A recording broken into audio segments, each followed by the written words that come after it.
नमस्कार, मी अगस्त्य पुन्हा एकदा तुम्हा सर्वांचं एडीएन बातमीपत्रात मनपूर्वक स्वागत करतो।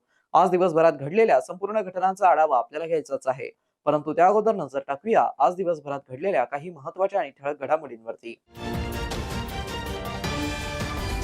शिक्षकांअभावी बोडखा जिल्हा परिषद शाळेला ठोकलं कुलूप, 231 विद्यार्थ्यांचं शैक्षणिक भवितव्य अंधारात, प्रशासकीय उदासीनतेविरुद्ध ग्रामस्थ व पालकांचा उद्रेक, सलग दुसऱ्या दिवशीही शाळा बंद, आंदोलन तीव्र।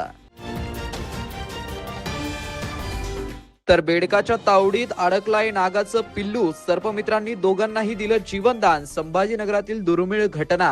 आता बघूया सविस्तर बातम्या। खुलताबाद तालुक्यातील बोडखा येथील जिल्हा परिषद प्राथमिक शाळेत शिक्षकांची तब्बल 6 पदे रिक्त असल्याने संतप्त पालकांनी व ग्रामस्थांनी अखेर सोमवारी सकाळी शाळेला ठोकलेलं कुलूप सलग दुसऱ्या दिवशीही कायम ठेवलं। येथील जिल्हा परिषद प्रशासनाचा बेफिक्री कारभार आणि शिक्षण विभागाच्या अक्षम्य दुर्लक्षामुळे ग्रामीण भागातील गोरगरीब विद्यार्थ्यांचं भवितव्य सध्या अंधारात पडलं आहे। खुलताबाद तालुक्यातील बोखडा येथील जिल्हा परिषद प्राथमिक व माध्यमिक शाळेत मराठी आणि उर्दू अशा दोन्ही माध्यमातून वर्ग भरवले जातात। मराठी माध्यमामध्ये 128 आणि उर्दू माध्यमात 103 असे एकूण 231 विद्यार्थी शिक्षण घेत आहे। मात्र एवढ्या मोठ्या पटसंख्येसाठी पुरेसे शिक्षकच उपलब्ध नाहीयेत। मराठी माध्यम इयत्ता 1ली ते 7वीत पटसंख्या 128 आहे। इयत्ता 1ली ते 5वी मध्ये 85 तर 6वी व 7वी मध्ये 43 विद्यार्थी आहेत। या शाळेत पदवीधर शिक्षकांची 2 पदे आणि मुख्याध्यापकांचं 1 पद रिक्त आहे। अवघ्या 3 शिक्षकांवरती 128 शिक्षकांचा आणि 7 वर्गांचा भार पडत आहे। उर्दू माध्यम मध्ये 1ली ते 9वी पटसंख्या 103 तर इयत्ता 1ली ते 9वी पर्यंत एकूण 103 विद्यार्थी शिकत आहे। 1ली ते 11 तर दुसरी मध्ये 37, तिसरी मध्ये 11, चौथी मध्ये 9, 5वीत 4, 6वी मध्ये 12, 7वी मध्ये 9, 8वी मध्ये 4, 9वी मध्ये 16 या ठिकाणी 9 वर्गांसाठी केवळ 2 सहशिक्षक कार्यरत असून पदवीधर शिक्षकांचं 1 पद व 9वी साठी 2 पदे मिळून 3 पदे रिक्त आहेत। एकाच वेळी अनेक वर्ग सांभाळण्याची नामुष्की प्रशासनाचा अंतिम इशारा आहे। शिक्षकांच्या अभावामुळे एकाच शिक्षकाला एकाच वेळी अनेक वर्ग एकत्र बसून शिकवावे लागतात। त्यामुळे विद्यार्थ्यांच्या गुणवत्तेचा पुरता बोजबारा उडाला आहे। बदलीनंतर रिक्त झालेली पदे अद्याप न भरल्याने पालकांचा संयम सुटला आहे। शाळा व्यवस्थापन समिती आणि ग्रामस्थांनी मुख्य कार्यकारी अधिकारी आणि प्राथमिक व माध्यमिक शिक्षण अधिकाऱ्यांना 30 जुलै 2026 रोजीच लेखी निवेदन देऊन आंदोलनाचा इशारा दिला होता। मात्र प्रशासनाने याची साधी दखलही न घेतल्याने अखेर ग्रामस्थांनी शाळेला टाळं ठोकलं। जोपर्यंत सर्व रिक्त पदांवरती नवीन शिक्षकांची नियुक्ती केली जात नाही तोपर्यंत कुलूप काढणार नाही, असा ठाम निर्धार सरपंच, शाळा व्यवस्थापन समिती अध्यक्ष, उपाध्यक्ष आणि ग्रामस्थांनी व्यक्त केला। या आंदोलनामुळे उद्भवणाऱ्या विद्यार्थ्यांच्या शैक्षणिक नुकसानीस सर्वस्वी जिल्हा परिषद प्रशासन जबाबदार राहील, असा थेट इशाराही गावकऱ्यांनी दिला आहे। एडीएनसाठी तालुका प्रतिनिधी हुसेन पटेल, खुलताबाद। आम्ही बोडखा गावातील सर्व गावकऱ्यांनी ज्यावेळेला शाळेमध्ये येऊन पाहणी केली किंवा तिथं बघितलं तर अक्षरशः का म्हणजे एखाद्या मेंढरासारखं शाळेमध्ये मुलं जमा होतात आणि त्यांना मार्गदर्शन करायला असं कोणीच नाही। इथं आम्ही वर्गात बघितलं एक सिनियर मुलगा तो उभा राहून त्या लहान मुलांना शिकवत होता। ही जर अशी परिस्थिती असेल तर ही जी मुलं इथं बसले त्यांचा भविष्यकाळ कसा, त्यासाठी शासनाने बदली करतेवेळेला थोडा विचार करावा। जिथं ज्याच्या ताटातच काही नाही त्याचं ताट उचलून अजून दुसऱ्याकडे न्यायचं। इथं आता 2 दिवसापूर्वी एका शिक्षकाची बदली झाली।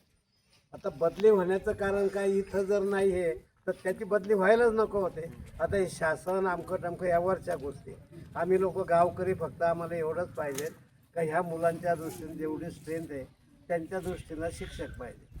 तसं ते नसल्यामुळं आज आम्ही गावातील सर्व लोकांनी विचार करून तसं नाही म्हणून आज ती मुलांची शाळा आज बंद केलेली आहे आणि जोपर्यंत येणार नाही तोपर्यंत अशीच परिस्थिती राहणार। म्हणून शासनाने मेहरबानी करून लवकरात लवकर त्या गोष्टीचा विचार आमच्या बोडखा येथील शाळेचे कालपासून एक शाळा बंद आहे। आता दुसरा दिवस झाला आहे तरी अजूनपर्यंत कोणतंही प्रशासनाचे किंवा कोणतेही अधिकारी आमच्याकडे आलेले नाही, त्याची विचारपूस पण नाही।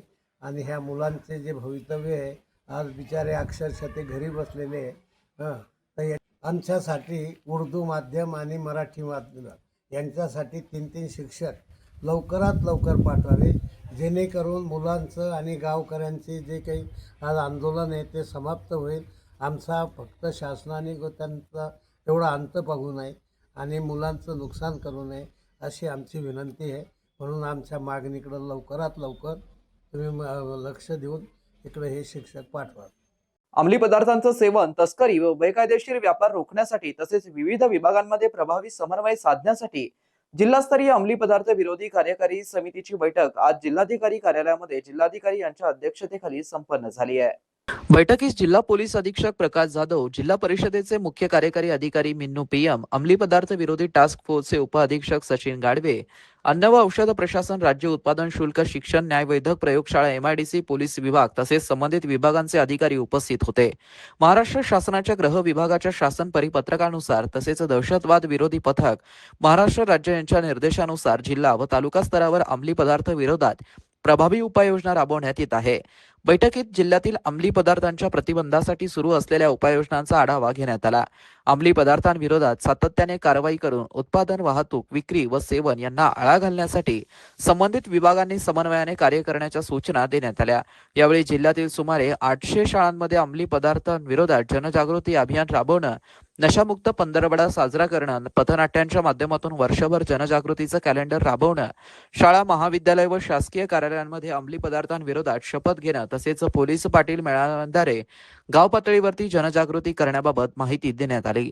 शाळा व महाविद्यालयांच्या 100 मीटर परिसरात अंमली पदार्थांवरील प्रतिबंधाची प्रभावी अंमलबजावणी, सिगारेटचा वापर व विक्री प्रतिबंधित असल्याची जनजागृती तसेच नागरिकांनी संशयास्पद हालचालींची माहिती नार्कोटिक्स हेल्पलाईन क्रमांक 9175777646 वरती देण्याचं आवाहन करण्यात आलंय. यासाठी जनजागृतीपर स्टिकर्सही लावण्यात येणार असल्याची माहिती बैठकीत देण्यात आली आहे. शासकीय वैद्यकीय महाविद्यालय व रुग्णालय येथील शरीररचनाशास्त्र विभागाला गुरुवार दिनांक 4 ऑगस्ट रोजी आणखीन एक देहदान प्राप्त झालंय.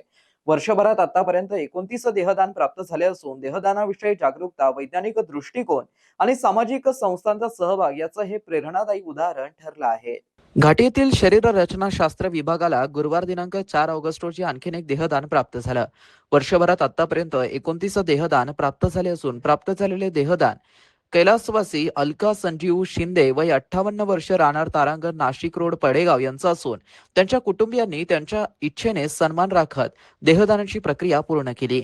या महान कार्यामुळे वैद्यकीय शिक्षण, संशोधन आणि भावी डॉक्टरांच्या प्रशिक्षणासाठी अमूल्य योगदान लाभणार आहे. हे देहदान जगद्गुरू रामानंदाचार्य नरेंद्राचार्यजी संस्थान यांच्या सहकार्याने साकार झालं. या कार्यामध्ये संस्थानाचे जिल्हा प्रमुख भरकड यांनी विशेष समन्वय साधून महत्त्वपूर्ण भूमिका बजावली. आजपर्यंत या संस्थानाच्या माध्यमातून विभागामध्ये 4 देहदान प्राप्त झाले आहेत. स्नेह सावली संस्थेच्या माध्यमातून चालू वर्षात 2 देहदान प्राप्त झाले. शरीररचनाशास्त्र विभागामार्फत आस्था फाउंडेशन, मातोश्री, स्नेह सावली, विविध समाजसेवी संस्था, वृद्धाश्रम, स्वयंसेवी संघटना तसेच इतर सामाजिक व्यासपीठांवरती नियमितपणे देहदान, जनजागृती व्याख्याने, मार्गदर्शन कार्यक्रम आणि समाज प्रबोधन उपक्रम राबवण्यात येतात.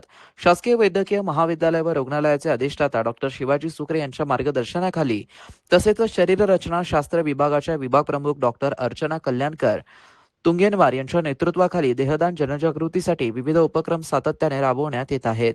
आजच्या देहदानाची सर्व वैधानिक व विभागीय प्रक्रिया अत्यंत संवेदनशीलतेने व नियमानुसार पूर्ण करण्यात आली. या संपूर्ण प्रक्रियेमध्ये सहाय्यक प्राध्यापक डॉक्टर पल्लवी चव्हाण, विभागातील खिल्लारे, मर्टीन, बिरजा बेग आणि इतर कर्मचाऱ्यांनी विशेष परिश्रम घेतले. खुलताबाद येथे 2 ऑगस्ट 2026 रोजी छत्रपती शिवाजी महाराज महाराजस्व अभियान अंतर्गत एकात्मिक बालविकास सेवा योजना खुलताबाद प्रकल्पाच्या वतीने विविध सेवा योजना आणि नाविन्यपूर्ण उपक्रमांचं आकर्षक प्रदर्शन व माहितीपर स्टॉल उभारण्यात येऊन माहिती देण्यात आली आहे. खुलताबाद येथील यशोदा लॉन्समध्ये आयोजित या प्रदर्शनातील स्टॉलमध्ये संरक्षणात्मक, ऊर्जावर्धक व शरीरवर्धक आहाराचं महत्त्व, गरोदर माता, स्तनदा माता, 0 ते 6 वर्ष वयोगटातील बालकांसाठी योग्य पोषण आहार, विविध पाककृतींचं प्रदर्शन करण्यात आलं. स्थानिक पातळीवर उपलब्ध अन्नधान्यांपासून पौष्टिक आहार कसा तयार करता येतो याचं प्रात्यक्षिकही देण्यात आलं. याशिवाय नवचेतना व आधारशिला उपक्रमाअंतर्गत राबवण्यात येणाऱ्या विविध कृतींचं सादरीकरण करण्यात आलं. अंगणवाडी सेविका व मातांनी स्वतः तयार केलेल्या शैक्षणिक अध्ययन अध्यापन साहित्याची आकर्षक मांडणी करण्यात आली. भविष्याचे झाड, टिकली चाट, संवेदनशील पालकत्व, बालसंगोपन, बालविकास आणि प्रारंभिक शिक्षण या संदर्भातील विविध कृतींमधून उपस्थित नागरिकांना प्रभावी संदेश देण्यात आला. या स्टॉलला आमदार प्रशांत बम यांनी भेट देऊन प्रत्येक उपक्रमाची सविस्तर माहिती जाणून घेतली व भविष्याचे झाड या कृती करून बघितल्या व भावी पिढी सोडण्यासाठी संदेश दिला. त्यांनी अंगणवाडी स्तरावरती राबवण्यात येणाऱ्या नाविन्यपूर्ण उपक्रमांचं विशेष कौतुक करत भावी पिढी सुदृढ, सुसंस्कारित व सक्षम घडवण्यासाठी अशा उपक्रमांची आवश्यकता असल्याचं आपल्या अभिप्रायातून व्यक्त केलं. तसेच अंगणवाड्यांना आवश्यक असणारे शैक्षणिक कृती साहित्य उपलब्ध करून देण्यासाठी सहकार्य करण्याचं आश्वासन दिलं. प्रकल्पांतर्गत राबवण्यात येणाऱ्या विविध उपक्रमांचं छायाचित्रे, माहिती व सादरीकरण तयार करून त्याचं प्रभावी दस्तऐवजीकरण करण्याबाबतही त्यांनी मार्गदर्शन केलं. या प्रसंगी सभापती सुनीताताई संजय खंडागळे, उपसभापती मंदा वाकळे, जिल्हा परिषद सदस्या रेखा चव्हाण, प्रतीक्षा कापसे, योगिता अंभोरे, प्रकाश वाकळे, LG गायकवाड, माजी जिल्हा परिषद उपाध्यक्ष परसराम बारगळ तसेच इतर मान्यवरांनी स्टॉलला भेट देऊन विविध उपक्रमांची पाहणी केली आणि त्यांचं कौतुक केलं. हा उपक्रम SK शिंदे, बालविकास प्रकल्प अधिकारी तथा पर्यवेक्षिका खुलताबाद यांच्या मार्गदर्शनाखाली तसेच संगीता काथार व द्रौपदी रोकडे पर्यवेक्षिका यांच्या समन्वयातून यशस्वीपणे राबवण्यात आला. या उपक्रमासाठी सर्व अंगणवाडी सेविका, मदतनीस, माता आणि लाभार्थी यांनी उत्स्फूर्त सहभाग नोंदवला. या प्रदर्शनातून एकात्मिक बाल विकास सेवा योजनेअंतर्गत राबवण्यात येणाऱ्या पोषण, आरोग्य आणि पूर्व प्राथमिक संवेदनशील पालकत्व आणि बालकांच्या सर्वांगीण विकासासाठीच्या विविध उपक्रमांची व लेक लाडकी व प्रधानमंत्री मातृत्व वंदन योजना प्रभावी माहिती नागरिकांपर्यंत पोहोचवली. समाजाच्या सहभागातून सुदृढ, निरोगी आणि सक्षम भावी पिढी घडवण्याच्या दिशेने हा उपक्रम निश्चितच प्रेरणादायी ठरला. शहरवासियांना एक सुवर्ण संधी. तुम्ही एखादा व्यवसाय करताय का? मग ADN वरती जाहिरात करा आणि मिळवा व्यवसायात मोठा फायदा. तर वाट कसली बघत आहात? आताच खाली दिसत असलेल्या नंबरवरती संपर्क करा. आपल्याला अजूनही काही बातम्यांचा आढावा घ्यायचा आहे, परंतु इथे वेळ झाली आहे एका छोट्याशा ब्रेकची. कुठे जाऊ नका, पाहत रहा ADN न्यूज.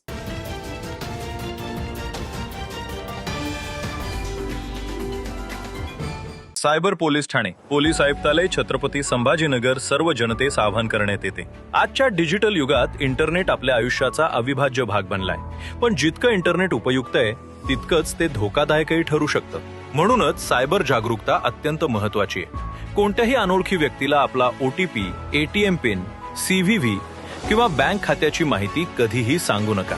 लक्षात ठेवा, कोणतीही बँक किंवा सरकारी संस्था फोन करून अशी माहिती कधीच मागत नाही. अनोळखी लिंकवर क्लिक करू नका आणि संशयास्पद ऍप्स डाउनलोड करू नका. अशा लिंकमुळे तुमचा मोबाईल हॅक होऊ शकतो किंवा तुमची वैयक्तिक माहिती चोरीला जाऊ शकते. प्रत्येक ऑनलाईन खात्यासाठी मजबूत आणि वेगळा पासवर्ड वापरा. शक्य असल्यास 2 फॅक्टर ऑथेंटिकेशन म्हणजेच 2FA सुरू ठेवा. यामुळे तुमच्या खात्याला अतिरिक्त सुरक्षा मिळते. ऑनलाईन खरेदी किंवा पैसे पाठवताना फक्त विश्वासार्ह वेबसाईट आणि अधिकृत ऍप्स वापरा. व्यवहार करण्यापूर्वी वेबसाईटचा पत्ता आणि पेमेंटची माहिती नीट तपासा. जर तुमच्यासोबत ऑनलाईन फसवणूक झाली असेल तर वेळ न दवडता राष्ट्रीय सायबर हेल्पलाईन 1930 वर तक्रार करा किंवा अधिकृत सायबर क्राईम पोर्टलवर तक्रार नोंदवा. लक्षात ठेवा, सायबर गुन्हेगार एका चुकीची वाट पाहत असतात, पण तुमची एक छोटी काळजी तुम्हाला मोठ्या आर्थिक आणि वैयक्तिक नुकसानीपासून वाचवू शकते. सुरक्षित रहा, सतर्क रहा आणि सायबर जागरूक नागरिक बना. धन्यवाद. हॅलो, आपण कंबोडियामध्ये कॉल सेंटर जॉबसाठी सिलेक्ट झाला आहात आणि जॉईनिंग पुढच्या आठवड्यात. इतक्या लवकर? तर विजा पण? अरे, टुरिस्ट विजावर जाऊन ट्रेनिंग सुरू करा. वर्क विजा मिळेलच तिथे. ट्रेनिंग मध्ये तौबा वाला डान्स शिकवणार. डान्स? कंबोडिया गेल्याबरोबर माझा पासपोर्ट हिसकावून घ्याल, गुलामी करून घ्याल, सायबर अपराध करून घ्याल, तर मी तर तौबाच करीन ना. मी नाही फसणार. कित्येक नकली एजंट विदेशी नोकरीचे आमिष दाखवून आपल्याला फसवतात. म्हणून नेहमी विदेश मंत्रालयाद्वारे व्हेरीफाय एजन्सीज निवडा आणि सगळे डॉक्युमेंट चांगल्या प्रकारे चेक करा. अशा फसव्या कॉलची तक्रार इथे करा. थांबा, विचार करा आणि ऍक्शन घ्या. 5 लाखाचे लोन पेपरवर्क शिवाय. कोड स्कॅन करा. भावाला लोन मिळेल. माझा भाऊ बिझनेस करेल पेपर वर्क शिवाय. आपण कोण? इझी लोन स्कॅमचा मास्टर माइंड. बँकेच्या चक्करमध्ये तुम्हाला पडायचे नाही. सिव्हिल तुम्हाला माहित नाही, म्हणून इझी लोनचे आमिष देईन आणि मग डॉक्युमेंटेशन फीजच्या नावावर तुमच्याकडून घेईन पूर्ण 50,000. आणि माझं लोनसाठी आपल्या जवळच्या बँक शाखेचा अर्ज लावा आणि आम्हाला विसरून जा. माझ्या भावा कॅमर्स सांगून नाहीयेत, इझी लोनचे प्रॉमिस करून सगळं काही लुटून घेऊन जातात. सायबर क्राईम पासून वाचायचं असेल तर थांबा, विचार करा आणि ऍक्शन घ्या. हॅलो, नमस्कार आमदार साहेब, मी पैसे वाढवा इन्व्हेस्टमेंट बँक मधून बोलतोय. आम्ही तुमचे पैसे 10 पटीने वाढवू शकतो. आम्ही तुम्हाला ग्रुपमध्ये ऍड केलंय आणि प्रूफ पण पाठवलंय, चेक करा. अय खूपच कमाल आहे. माझेही पैसे वाढवा. सर, ग्रुपमध्ये जे सांगतात ना ते करत जा तुम्ही. अच्छा, हा असं आहे तर मग. काळजी करू नका. ज्या नंबरवरून तुम्ही फोन केलाय ना त्या नंबरला ट्रेस करतील पोलीस 2 मिनिटात आणि पकडून तुम्हाला आत करतील. अरे सर, हे काय केलं? तुमच्यासारख्या सुशिक्षित माणसाला ही लोक एका अनोळखी बनावट इन्व्हेस्टमेंट ग्रुपचा मेंबर बनवून तुम्हाला फसवतात. आम्हाला फसवतात? हो, तुम्ही पण कोणताही अनोळखी इन्व्हेस्टमेंट ग्रुप जॉईन बिलकुल करू नका. आणि तुम्हाला स्टॉक मार्केटमध्ये इन्व्हेस्ट करायचं असेल तर फक्त सेबी अप्रूव्ड ऍप्सद्वारे. सायबर क्रिमिनल्स वापरून तुमच्या पैशांची हाव आणि घालतात तुमच्यावरच घाव. ही घटना घडल्यास त्वरित कॉल करा 1930 किंवा तुमची कंप्लेंट जी स्क्रीनवर वेबसाईट आहे www.cybercrime.gov.in वर तुम्ही नोंदवू शकता.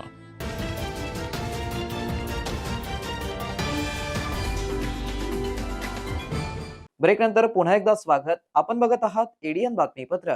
निसर्गात कधी शिकारी कधी शिकार होतो याचा नेम नसतो. असाच एक दुर्मिळ प्रसंग छत्रपती संभाजीनगर शहरात घडला. एका मोठ्या बेडकाने नागाच्या पिल्लाला गिळण्याचा प्रयत्न केला. यात बेडकाच अडकून बसला. नागरिकांच्या माहितीनंतर सर्पमित्रांनी घटनास्थळी धाव घेत दोघांनाही सुखरूप सोडून निसर्गात मुक्त केलंय. ही घटना शहरातील गारखेडा परिसरातील एका घराच्या बाथरूम मध्ये मंगळवारी सकाळी घडली आहे. घरमालकांना बाथरूम मध्ये विचित्र आवाज ऐकू येऊ लागला. आज जाऊन पाहिलं तर एक मोठा बेडूक नागाच्या पिल्लाला तोंडात धरून बसला होता. पण नागाचे पिल्लू लहान असल्याने ते पूर्णपणे बेडकाच्या घशात गेलं नव्हतं. त्यामुळे दोघेही एकमेकांच्या तावडीतून अडकून तडफडत होते. दोघांचाही जीव धोक्यात होता. ताबडतोब घरमालकांनी स्थानिक सर्पमित्रांना फोन केला. घटनास्थळी दाखल झालेल्या सर्पमित्रांनी अतिशय कौशल्याने ऑपरेशन केलं.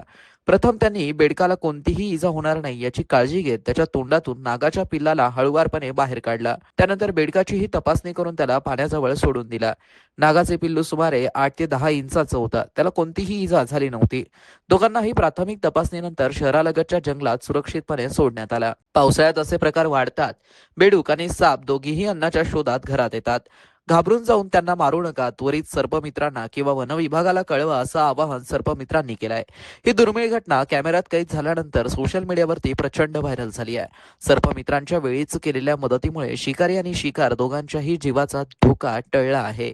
विविध प्रलंबित मागण्यांसाठी घाटी शासकीय रुग्णालयातील परिचारिकांनी आजपासून बेमुदत संप पुकारला आहे. त्यामुळे रुग्णालयातील ओपीडी वॉर्ड आणि इतर विभागातील आरोग्य सेवेवरती मोठा परिणाम झाला आहे. हजारो रुग्णांचे सध्या हाल होत आहेत. महाराष्ट्र राज्य परिचारिका संघटनेच्या नेतृत्वाखाली हा संप सुरू आहे. परिचारिकांच्या प्रमुख मागण्यांमध्ये गेल्या 5 वर्षांपासून कंत्राटी तत्वावरती काम करणाऱ्या परिचारिकांना कायम करा, केंद्र सरकारप्रमाणे वेतन श्रेणी आणि महागाई भत्ता लागू करा, रुग्णालयामध्ये महिला कर्मचाऱ्यांच्या सुरक्षिततेसाठी स्वतंत्र सुरक्षा व्यवस्था आणि विश्रामगृहांची मागणी, कामाचा ताण कमी करण्यासाठी अतिरिक्त मनुष्यबळाची नियुक्ती आदी मागण्यांचा समावेश आहे. संपामुळे सकाळपासूनच घाटी रुग्णालयातील चित्र बदललं आहे. बाह्यरुग्ण विभागात फक्त निवासी डॉक्टर आणि वैद्यकीय विद्यार्थी काम करत आहेत. त्यामुळे रांगा लांबल्या आहेत. रुग्णांची सेवा देण्यासाठी परिचारिका नसल्याने नातेवाईकांनाच मदत करावी लागत आहे. परिचारिका संघटनेच्या पदाधिकाऱ्यांनी स्पष्ट केलंय की जोपर्यंत आमच्या लेखी मागण्या मान्य होत नाहीत तोपर्यंत आम्ही कामावरती परतणार नाही. रुग्णांची गैरसोय आम्हालाही नको आहे, पण आमच्या हक्कासाठी हा निर्णय घ्यावा लागला. या संपामुळे छत्रपती संभाजीनगरसह मराठवाड्यातील रुग्णांवरती परिणाम झाला आहे. घाटी हे या भागातील सर्वात मोठं रेफरल रुग्णालय असल्याने पुढील 2-3 दिवसात परिस्थिती आणखी गंभीर होण्याची दाट शक्यता आहे. महापालिकेतील कंत्राटी कर्मचाऱ्यांच्या कार्यपद्धतीची छाननी करण्याचा निर्णय प्रशासनाने घेतला असून आवश्यकतेपेक्षा अधिक असलेल्या कर्मचाऱ्यांची कपात करण्याचे संकेत आयुक्त अमोल येडगे यांनी दिले आहेत. प्रत्येक विभागातील कर्मचाऱ्यांची संख्या, त्यांच्याकडील कामाचं स्वरूप आणि प्रत्यक्ष गरजा याचा विभाग प्रमुखांकडून आढावा घेतला जाणार आहे. कामचुकार किंवा गरज नसलेल्या कर्मचाऱ्यांना सेवेतून कमी करण्याची कार्यवाही होऊ शकते. महापालिकेत सध्या 4 एजन्सींच्या माध्यमातून तब्बल 2112 कंत्राटी कर्मचारी कार्यरत आहेत. एवढी मोठी संख्या असतानाही विविध विभागांकडून अतिरिक्त मनुष्यबळाची मागणी सातत्याने होत असल्याने प्रशासनाने यामागील वस्तुस्थिती तपासण्याचा निर्णय घेतलाय. यासाठी लवकरच सर्व कंत्राटी कर्मचाऱ्यांची बैठक घेण्यात येणार आहे. त्यानंतर प्रत्येक विभागांकडून त्यांच्या विभागातील कर्मचाऱ्यांची संख्या, कामाचं स्वरूप, उपलब्ध मनुष्यबळाची आवश्यकता आणि कर्मचाऱ्यांच्या कामगिरीचा अहवाल मागवला जाणार आहे. या अहवालाच्या आधारे अतिरिक्त ठरणारे किंवा अपेक्षित काम न करणाऱ्या कर्मचाऱ्यांबाबत निर्णय घेतला जाणार असल्याचं आयुक्त येडगे यांनी स्पष्ट केलं. महापालिकेच्या सर्व विभागांमध्ये कंत्राटी कर्मचाऱ्यांची संख्या आणि त्यांच्याकडून होणाऱ्या कामांचं मूल्यमापन करण्यात येणार आहे. ज्या विभागात आवश्यकतेपेक्षा अधिक कर्मचारी असल्याचं आढळेल तेथे मनुष्यबळ कमी करण्याची प्रक्रिया राबवली जाणार आहे. तसेच कामकाजात सातत्याने निष्काळजीपणा करणाऱ्या कर्मचाऱ्यांवर देखील कारवाई केली जाणार असल्याचं प्रशासनाने स्पष्ट केलं आहे. कायमस्वरूपी कर्मचाऱ्यांकडेच महापालिकेतील काही विभागांमध्ये कंत्राटी कर्मचाऱ्यांकडे आर्थिक स्वरूपाच्या जबाबदाऱ्या असल्यामुळे लाचलुचपत सारख्या तक्रारी समोर येत असल्याच्या पार्श्वभूमीवरती आयुक्त अमोल येडगे यांनी स्पष्ट भूमिका मांडली. आर्थिक व्यवहाराशी संबंधित जबाबदाऱ्या या महापालिकेच्या कायमस्वरूपी कर्मचाऱ्यांकडेच असायला हव्यात असं त्यांनी स्पष्ट केलं. ज्या ठिकाणी कंत्राटी कर्मचाऱ्यांकडे अशा जबाबदाऱ्या आहेत तिथे संबंधित वरिष्ठ अधिकारी मात्र महानगरपालिकेचेच असल्याने त्यांच्यावरती नियंत्रणाची जबाबदारी कायम राहणार असल्याचंही त्यांनी स्पष्ट केलं आहे. महापालिकेतील प्री ऑडिटची विद्यमान पद्धत बदलण्याबाबत प्रशासनाने हालचाली सुरू केल्या असून 2 दिवसात या संदर्भातील सविस्तर आदेश जारी करण्यात येणार असल्याची माहिती आयुक्त अमोल येडगे यांनी दिली आहे. मात्र मोठ्या आर्थिक मूल्यांच्या कामांसाठी प्री ऑडिटची प्रक्रिया कायम ठेवण्यात येणार असून त्यासाठी स्वतंत्र आर्थिक मर्यादा निश्चित केली जाणार आहे. महापालिकेत सध्या 10 लाख रुपयांपेक्षा अधिक रकमेच्या कामांची बिले लेखा विभागाकडे आल्यानंतर ती लेखा परीक्षक विभागाकडे प्री ऑडिटसाठी पाठवली जातात. लेखा परीक्षण पूर्ण झाल्यानंतर संबंधित बिले मंजुरीसाठी पुढील प्रक्रियेत जात असल्याने कंत्राटदार आणि विविध एजन्सीची देयके वेळेत न मिळाल्याच्या तक्रारी सातत्याने पुढे येत होत्या. या पार्श्वभूमीवरती स्थायी समितीच्या सलग 2 बैठकींमध्ये प्री ऑडिटचा मुद्दा ऐरणीवरती आला. नगरसेवकांनी बिलांच्या मंजुरीला होणारा विलंब आणि त्यामुळे निर्माण होणाऱ्या अडचणींबाबत प्रशासनाला जाब विचारला. त्यानंतर स्थायी समितीचे सभापती अनिल मकरिया यांनी प्री ऑडिटची विद्यमान पद्धत बंद करण्याचे निर्देश प्रशासनाला दिले होते. मात्र या निर्देशानंतरही अधिकृत आदेश जारी झाला नसल्याने याबाबत प्रश्नचिन्ह निर्माण झालं होतं. या संदर्भात प्रक्रिया देताना आयुक्त अमोल येडगे यांनी सांगितलं की तत्कालीन आयुक्तांनी प्री ऑडिटची अंमलबजावणी करण्याचे आदेश दिले होते. त्यामुळे त्यात बदल करण्यासाठी नव्याने आदेश काढणे आवश्यक होतं. येडगे म्हणालेत की महत्त्वाच्या आणि मोठ्या आर्थिक मूल्यांच्या कामांची तपासणी लेखा परीक्षक विभागाकडून होणं आवश्यक आहे. त्यामुळे अशा कामांसाठी आर्थिक मर्यादा निश्चित करून प्री ऑडिटची अट लागू ठेवण्यात येईल. उर्वरित कामांसाठी प्रक्रिया सुलभ करण्याच्या दृष्टीने 2 दिवसात सविस्तर आदेश जारी केला जाईल. प्री ऑडिटच्या प्रक्रियेमुळे देयकांच्या मंजुरीला विलंब होत असल्याची तक्रार अनेक कंत्राटदार आणि विविध एजन्सींनी लोकप्रतिनिधींकडे केली होती. नवीन आदेशांनंतर लहान व मध्यम स्वरूपाच्या कामांची बिले जलद गतीने निकाली काढण्याची अपेक्षा व्यक्त केली जात आहे. त्याचवेळी मोठ्या आर्थिक व्यवहारांमध्ये पारदर्शकता आणि वित्तीय शिस्त अबाधित ठेवण्यासाठी प्री ऑडिटची व्यवस्था कायम राहणार असल्याचं प्रशासनाने स्पष्ट केलंय. शेवटी पुन्हा एकदा नजर टाकूया आज दिवसभरात घडलेल्या काही महत्त्वाच्या आणि ठळक घडामोडींवरती. शिक्षकांअभावी बोडखा जिल्हा परिषद शाळेला ठोकलं कुलूप. 231 विद्यार्थ्यांचं शैक्षणिक भवितव्य अंधारात. प्रशासकीय उदासीनतेविरुद्ध ग्रामस्थ व पालकांचा उद्रेक. सलग दुसऱ्या दिवशीही शाळा बंद. आंदोलन तीव्र. तर बेडकाच्या तावडीत अडकलाय नागाचं पिल्लू. सर्पमित्रांनी दोघांनाही दिलं जीवनदान. संभाजीनगरातील दुर्मिळ घटना. आणि याबरोबरच हे बातमीपत्र इथेच संपलं. पुन्हा भेटूया पुढील बातमीपत्रात. तोपर्यंत पाहत रहा आपल्या हक्काचं बातमीपत्र ADN न्यूज.